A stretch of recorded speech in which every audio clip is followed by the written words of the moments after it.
Julia Santos was 11 years old the summer her family took the road trip that would change how she understood animals forever. She sat in the back seat of the SUV, watching endless Arizona farmland roll past, completely unaware that within an hour she'd be lost, alone, and face to face with a creature that would prove everyone wrong. Her father, Ricardo Santos, 43, gripped the steering wheel with the particular tension of a man who'd taken a wrong turn and was too proud to admit it. Beside him, his wife Elena, 39, studied a paper map with increasing frustration. GPS had stopped working 20 miles back, and the scenic route Ricardo had insisted on taking had devolved into a maze of unmarked farm roads cutting through endless cattle pastures outside Sedona. "Ricardo, we need to turn around," Elena said, her voice tight. "We haven't seen another car in half an hour." "There's a gas station coming up," Ricardo insisted, though the map showed nothing of the sort. In the back seat, Julia's younger brother Miguel, 8, was absorbed in a tablet game, oblivious to his parents' growing anxiety. But Julia watched the landscape with growing unease. The roads were getting narrower, the pavement giving way to packed dirt, the farms more isolated. Finally, Ricardo pulled over near what appeared to be a farm entrance, a wide gate marked Monowi Ranch, private property, with a small rest area containing a weathered picnic table. "Everyone out," Ricardo announced with false confidence. "Bathroom break. We'll figure out where we are."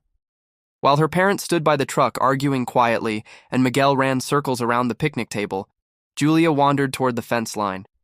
She'd grown up in Houston's suburbs, where nature meant manicured parks and controlled green spaces. This openness, vast sky, the smell of earth and grass, distant cattle lowing, felt like a different world entirely. That's when she noticed the path. A narrow trail led from the road through a gap in the fence into a small grove of trees. Beyond the trees, she could see what looked like a creek, and in the Arizona summer heat, the shade beckoned invitingly. She glanced back at her family. Her parents were still consulting the map. Miguel was throwing rocks at a fence post. Nobody was watching. Just 2 minutes, Julia thought. Just to the trees and back. She slipped through the gap in the fence. The grove was cool and peaceful, dappled sunlight filtering through oak leaves. A small creek burbled over smooth stones, clear and inviting. Julia knelt beside it, trailing her fingers in the cold water, momentarily forgetting her family waiting at the road. "Julia! Time to go!" Her father's voice was distant, muffled by the trees. Julia stood quickly, turning toward where she thought the road was, and felt the first cold prickle of fear. She couldn't see the SUV, couldn't see the road. The trees were thicker than she'd realized, and in her fascination with the creek, she'd wandered further than intended. "I'm coming!" she shouted, heading back what she thought was the way she'd come. But after a minute of walking, the road still didn't appear. The trees seemed to multiply around her, paths branching in confusing directions. Her breath quickened. "Dad? Mom?" She called louder now, pushing through underbrush. No response. Just leaves rustling and her own panicked breathing. She ran now, branches catching her shirt, thorns scratching her arms. When she finally burst out of the tree line into an open field, she stopped, breathing hard, disoriented and increasingly frightened. The field stretched before her, golden in the Arizona afternoon sun. In the distance, maybe half a mile away, she could see farm buildings, a house, a barn, safety, adults who could help.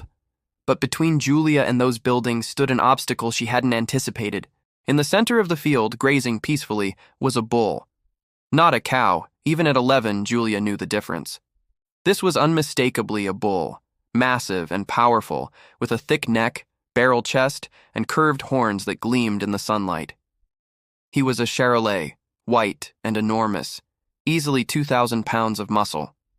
And he stood directly between Julia and the farm buildings where she could get help. Back at the road, Ricardo had noticed his daughter's absence. "Elena, where's Julia?" Elena's head snapped up from the map. "She was just..." Her eyes scanned the area. "Julia," she called. "Julia!" No response. "Miguel, where did your sister go?" Ricardo's voice was sharp with rising panic. "I don't know," Miguel said, suddenly worried. She was by the fence. Ricardo ran to the fence line, saw the gap, saw the trail leading into the trees. His stomach dropped. Elena, call 911. Julia's gone into the property. In the field, Julia stood frozen, watching as the massive bull lifted his head and looked directly at her. Their eyes met across the distance, and for a moment, neither moved. Then the bull did something unexpected. Instead of running away or ignoring her, he started walking toward her, deliberately, his hooves creating a steady rhythm in the grass as he approached. Julia's instincts screamed at her to run, but she was exhausted, disoriented, and terrified. Her legs felt like lead. All she could do was stand there as 2,000 pounds of animal closed the distance between them. This is it, she thought distantly. This is how it ends. But when the bull reached her, stopping just 5 feet away, he didn't charge or threaten. He lowered his massive head slightly, made a soft, almost questioning sound in his throat, and simply stood there, watching her with dark, intelligent eyes. Julia's fear began to shift into confusion. The bull wasn't acting aggressive. He was acting curious, concerned. She took a tentative step sideways, testing whether he'd let her pass. The bull moved with her, maintaining the same distance but not blocking her path, almost like he was walking beside her. Good. Good bull, Julia whispered, her voice shaking. The bull's ear swiveled toward her voice. Then, incredibly, he began walking again. Not toward her, but parallel to her, in the direction of the farm buildings.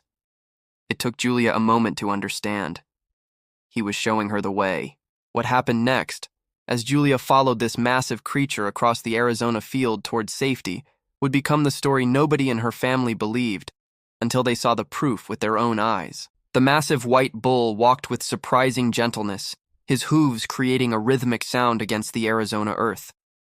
Julia followed at a cautious distance, still not entirely trusting this impossible situation, but having no better option. The farm buildings were at least half a mile away, and the sun was beginning its descent toward the red rock formations visible in the distance. The bull would walk a few paces, then pause and turn his massive head to check if Julia was still following. When she hesitated, uncertain, he'd wait patiently, making that same soft sound in his throat. Not threatening, almost encouraging. This is insane, Julia whispered to herself. I'm following a bull, a giant bull, through a field, in Arizona. Mom and Dad are never going to believe this. But what choice did she have? She was lost. The farm buildings represented safety, and this enormous animal seemed determined to guide her there. Every instinct told her this shouldn't be happening, that bulls were dangerous, that she should be running away, that this defied everything she'd been taught about large livestock. Yet here she was, an 11-year-old girl with scratched arms and a torn shirt, walking across a golden field with a 2,000-pound Charolais bull as her escort. They'd covered maybe 200 yards when Julia heard voices in the distance. Adult voices calling her name. Her heart leaped with hope and relief. Julia! Julia Santos! I'm here! She screamed, waving her arms frantically. I'm here! The bull stopped, his head turning toward the sound of the approaching voices. For a moment, Julia worried he might run away or become agitated, but he simply stood there, calm and still, as if his job wasn't quite finished yet. Through a gap between the barn and the equipment shelter, Julia saw them, her father Ricardo running full speed, her mother Elena behind him, and 2 other people she didn't recognize, presumably the ranch owners. Behind them, she could see flashing lights, a sheriff's vehicle parked near what must be the ranch entrance. Julia! Ricardo's voice cracked with relief and fear. Don't move! Stay still! Julia frowned in confusion. Why would she stay still? She was fine. She was. Then she understood. They'd seen the bull, and they thought she was in danger. Dad, it's okay, she called out. He's friendly. He helped me. But Ricardo wasn't listening. He was already shouting to the ranch owner, a tall man in his 60s wearing a faded blue shirt and a cowboy hat. That's my daughter. We need to get her away from that bull. The ranch owner, his name was Fran Soren, Julia would later learn, held up his hand. Mr. Santos, that's Toliath. He's the gentlest bull on this property. If he's standing near your daughter, he's not threatening her." "Not threatening?" Elena's voice was shrill with panic. "That animal weighs a ton. She's 11 years old." "Ma'am, I understand your concern, but trust me, Toliath wouldn't hurt anyone. He's been raised around people his whole life. If anything, he's probably curious about your daughter." Ricardo wasn't convinced. "Julia, very slowly, walk away from the bull. Toward us, nice and slow." Julia looked at the massive bull standing beside her. Toliath, so he had a name. His dark eyes were calm, patient, almost amused if that was possible for a bull. She reached out tentatively, and before anyone could stop her, placed her hand on his massive shoulder. "Julia, no!" Elena screamed. But Toliath didn't move. He stood perfectly still, allowing the small girl to touch him, as if understanding she needed to show her parents that he wasn't a threat. "Mom, Dad, he helped me," Julia called out, her voice stronger now. "I was lost and scared, and he came up to me, and he's been walking me toward the buildings. He knew I needed help." Fran Soren's weathered face showed surprise. "She came from the east pasture? That's nearly a mile through rough terrain. If Toliath walked her back..." He shook his head in wonder. "That bull's smarter than half the ranch hands I've ever hired." Ricardo was still tense, every muscle in his body screaming to run to his daughter, but Fran's calm demeanor was having an effect. "You're telling me that bull deliberately guided my daughter to safety?" "I'm telling you that Toliath is a special animal, raised him from a calf 15 years ago. He's protective of the herd, watches over the younger cattle, and he's always been unusually aware of his surroundings." Fran started walking slowly toward Julia and the bull. "Come on, let's bring your daughter in. Toliath won't mind." The group approached cautiously. Elena was crying now, relief overwhelming her fear. Miguel hung back near the sheriff's deputy, eyes wide as he watched his sister standing calmly beside an animal that could crush her with one misstep. When they were 20 feet away, Toliath did something that made everyone stop in their tracks. He turned his massive body, positioning himself between Julia and the approaching adults, but not aggressively, protectively, as if checking to make sure these people were safe before allowing them access to the child he'd been escorting. Fran laughed, a sound of genuine delight. "Well, I'll be damned. He's vetting you, making sure you're her people before he hands her over." "I don't believe this," Ricardo muttered. "I'm seeing it, and I don't believe it." "Dad?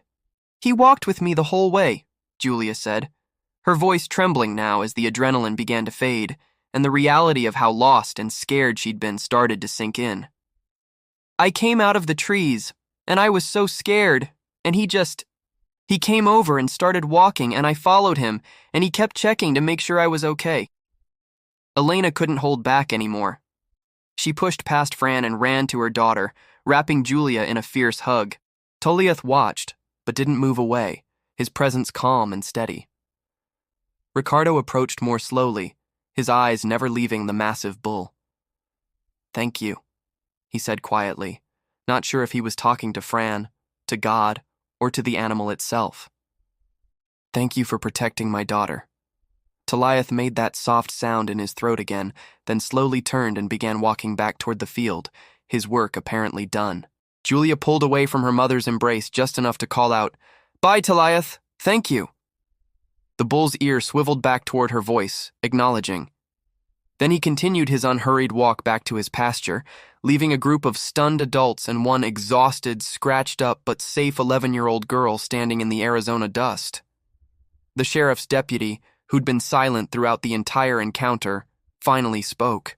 "In 20 years of working rural calls, I have never seen anything like that." "Nobody's going to believe this," Miguel said, voicing what they were all thinking. "Nobody's going to believe a bull saved Julia." Ricardo looked at his daughter, then at the retreating form of Toliath, then back at Julia. "Probably not," he admitted. "But we saw it. We know what happened." What they didn't know yet was that Toliath wasn't quite done proving himself, because when they tried to leave, the bull would do something even more extraordinary. Inside the Monowi Ranch house, Elena cleaned Julia's scratches while Fran Soren's wife, Margaret, brought lemonade and cookies for the exhausted family. The sheriff's deputy, Officer Dale Brennan, took statements, documenting the incident for his report. "So let me make sure I understand," Officer Brennan said, his pen hovering over his notepad. "Julia wandered onto the property, got lost in the east pasture, and your bull escorted her back to the ranch buildings." "That's exactly what happened," Julia insisted. "Toliath found me and walked me back. He kept checking on me the whole way." Officer Brennan looked at Fran. "Mr. Soren, is this bull known for unusual behavior?" Fran leaned back in his chair, considering. "Toliath's always been intelligent, more aware than most cattle. But this? Deliberately guiding a lost child to safety? That's beyond anything I've seen in 40 years of ranching." "Nobody at school is going to believe this," Miguel muttered, munching on his third cookie. Ricardo checked his watch. "We should get going. We're already 3 hours behind schedule, and we still need to find the right highway." They thanked the Sorens profusely, with Elena hugging Margaret and promising to send a thank you gift. Julia asked if she could say goodbye to Toliath, but Fran gently explained that the bull was back with his herd in the far pasture, and it was best not to disturb him. The family piled into their SUV, Officer Brennan following behind, to escort them back to the main road. As Ricardo started the engine, Julia looked out the window one last time at the vast Arizona ranch that had nearly swallowed her. They'd driven maybe 200 yards down the ranch's long driveway when Miguel suddenly shouted, "Dad, stop, look!" Ricardo hit the brakes. Everyone turned to look where Miguel was pointing. Toliath was trotting along the fence line that paralleled the driveway, his massive body moving with surprising speed. The bull was keeping pace with their vehicle, his eyes fixed on the SUV, specifically on the back window where Julia sat. "What is he doing?" Elena breathed. Officer Brennan's voice crackled over Ricardo's phone, which was connected to the deputy's radio. "Mr. Santos, are you seeing this?" "Yeah," Ricardo said slowly. "We're seeing it." They continued driving slowly. Toliath continued following, staying parallel to them on the other side of the fence.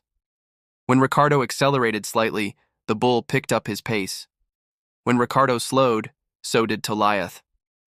"He's following us," Julia whispered, pressing her hand against the window. "He's making sure I'm okay." They reached the main gate where Officer Brennan's vehicle was parked.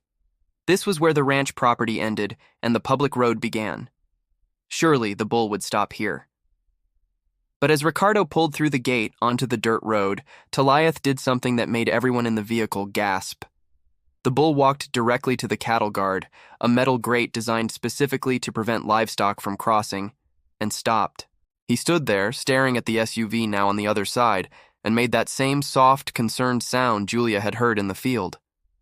"He wants to follow her," Officer Brennan said, getting out of his patrol car. He pulled out his phone and started recording. "I need documentation of this because nobody's going to believe my report."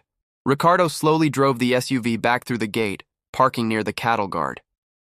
The family got out, approaching Toliath cautiously. The massive bull stood on his side of the cattle guard, unable or unwilling to cross, but clearly distressed that Julia was leaving. He pawed the ground once, not aggressively, just expressively. "I think he bonded with her," Margaret Soren said, having followed them down the driveway in a ranch truck. "In all my years here, I've never seen Toliath act like this with anyone."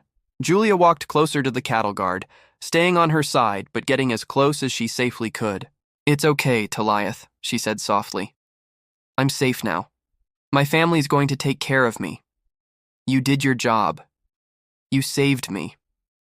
The bull's dark eyes held hers, and in that moment, something passed between them. An understanding, an acknowledgement of what they'd shared in that field. "Thank you for being my friend," Julia whispered. Toliath lowered his massive head, made one final soft sound, then slowly turned and began walking back toward his pasture. But every few steps, he'd turn his head to look back at the SUV, at Julia, as if committing her to memory. Officer Brennan was still recording. I've got it all on video. Every second. Because when I write this report, I'm going to need proof that a 1,500-pound bull followed a lost girl back to safety and then followed her family's vehicle to make sure she was truly okay. 2,000 pounds, Fran corrected absently, watching Toliath's retreating form with wonder. He's 2,000 pounds, and he just proved he's worth more than every other animal on this ranch combined. As the Santos family finally drove away, Julia watched through the back window until Toliath was just a white speck in the distance. Miguel sat beside her, uncharacteristically quiet. "Jules," he said finally, using his rare nickname for her. "That was the coolest thing I've ever seen." "Nobody's going to believe us," Julia said. "Officer Brennan has video," Ricardo pointed out. "And that bull followed us to the gate. That's proof. But even with video evidence, even with witness statements, even with a sheriff's deputy documenting every moment, Julia knew the truth. Some things were so extraordinary that people would always find reasons to doubt. They'd say the bull was just curious, or following by coincidence, or that the video didn't show what everyone claimed it showed. But Julia would always know. She'd felt Toliath's presence beside her in that field, seen the intelligence in his eyes, understood the gentleness in his massive strength, and she'd carry that knowledge forever. The video went viral within 48 hours. Officer Brennan's footage of Toliath following the Santos family's SUV, standing at the cattle guard making distressed sounds as Julia left. It captured something people desperately wanted to believe, that animals possessed depths of emotion and intelligence we'd barely begun to understand. "Bull saves lost girl, then refuses to let her leave," read the headlines across news websites. Social media exploded with shares, comments, and debates. Within 3 days, the video had been viewed over 15 million times. Animal behaviorists reached out to the Santos family and to Fran Soren, requesting permission to study Toliath. Dr. Linda Chen from UC Davis called personally. "What we're seeing here isn't random behavior," she explained to Ricardo over the phone. "This bull demonstrated problem-solving, empathy, and protective instincts that challenge everything we thought we knew about cattle cognition." News crews descended on Monowi Ranch. Fran Soren, who'd lived a quiet life for 40 years, suddenly found himself on camera explaining Toliath's history. Raised him from a calf 15 years ago. Always been gentle, always been smart. But this was extraordinary even for him. The ranching community reacted with a mixture of pride and skepticism. Some ranchers shared their own stories of intelligent cattle who'd shown unexpected awareness. Others dismissed it as coincidence, claiming the bull was simply curious about the vehicle. But the video evidence was undeniable. Toliath had deliberately followed Julia, had positioned himself protectively, had shown clear distress when she was leaving. Those weren't random actions, they were purposeful decisions made by an animal with emotional depth. Julia's school invited her to give a presentation about her experience. Standing in front of her 6th grade class, showing Officer Brennan's video on the projection screen, she tried to explain what it felt like to be lost and terrified, and then to have this massive creature approach with such gentle purpose. "I thought I was going to die," she told her classmates honestly.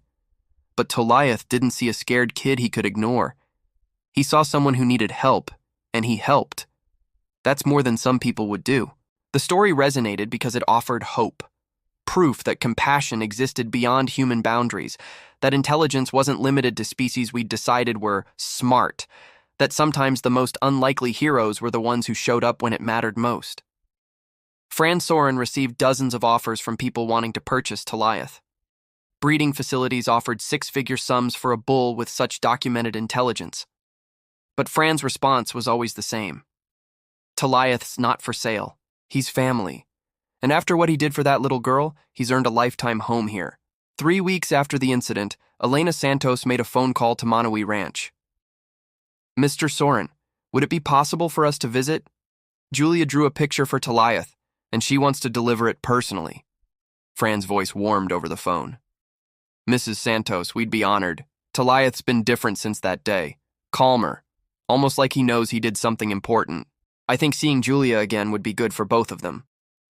And so, a return trip was planned. What none of them knew yet was that the reunion would prove even more remarkable than the original encounter, and would cement Toliath's place in history as the bull who proved that heroes come in all forms. 3 weeks after the incident, the Santos family's SUV pulled through the gates of Monowi Ranch once again.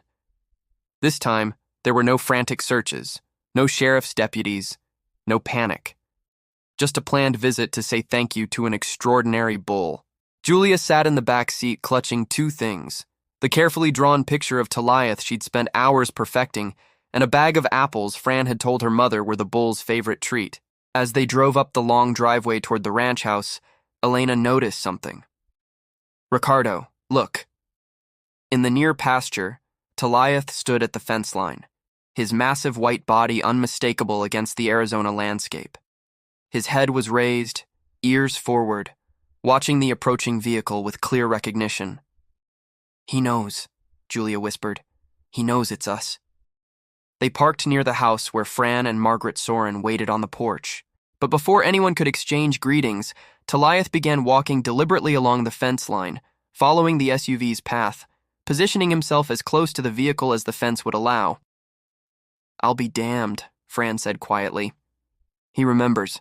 3 weeks later, and he recognizes your vehicle." Julia stepped out of the SUV slowly, carefully, her eyes locked on the massive bull. Toliath stopped walking, standing perfectly still, watching her with those same dark, intelligent eyes that had watched her in the field. "Can I go to him?" Julia asked. "I'll go with you," Fran said. "But honestly, I don't think there's any danger. That bull is calmer around you than he is around me, and I've raised him since he was a calf."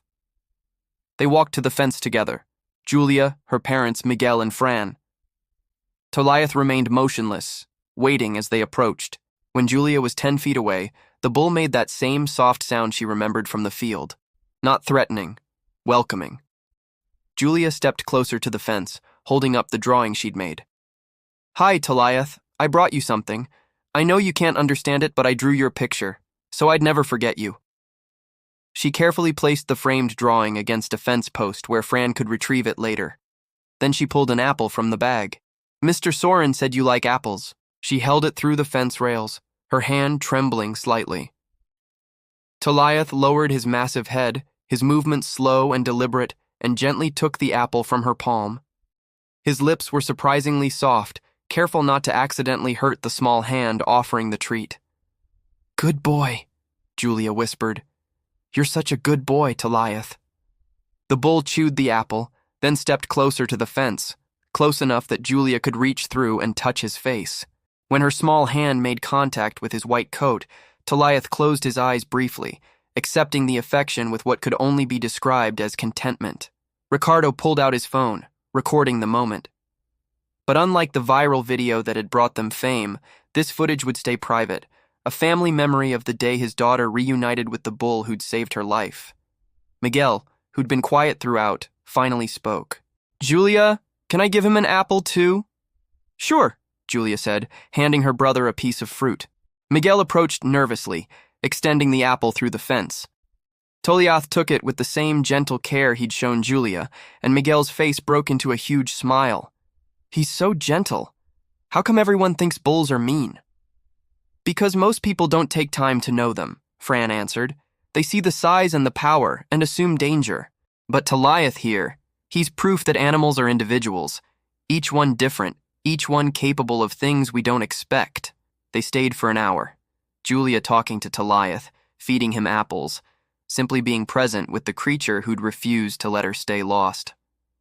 Eventually, it was time to leave. "Will you come visit again?" Fran asked.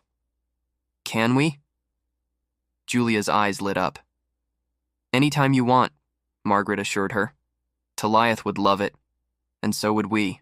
As the family prepared to leave, Julia pressed her forehead gently against the fence, as close to Toliath as she could get. "Thank you," she whispered one more time. "Thank you for being my hero." Toliath made that soft sound again. The sound Julia had come to understand meant acknowledgement, connection, maybe even affection. This time, when they drove away, Toliath didn't follow. He stood at the fence, watching until the SUV disappeared from view, but his posture was calm, settled. He'd seen Julia safe and happy with her family.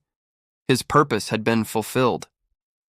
In the SUV, Julia held the photograph Fran had given her, a professional shot of Toliath standing majestically in golden hour light. She'd frame it and hang it in her bedroom, a permanent reminder that courage and compassion had no size limit, no species requirement. "Mom," Julia said suddenly. When I grow up, I want to study animals. I want to understand how Toliath knew to help me. I want to prove that animals are smarter and kinder than most people think. Elena reached back and squeezed her daughter's hand. Then that's exactly what you'll do. 15 years later, Dr. Julia Santos would publish groundbreaking research on bovine emotional intelligence, forever changing how agricultural science understood cattle. Her dedication would read, "For Toliath, who taught me that heroes come in all forms." But that day, driving away from Monowi Ranch with the Arizona sun setting behind them, Julia was simply an 11-year-old girl who'd learned that sometimes, when you're lost and scared and alone, help arrives in the most unexpected form. And sometimes that help has hooves, horns, and a heart bigger than anyone imagined possible. They didn't believe the lost girl, until a bull followed her all the way to the truck.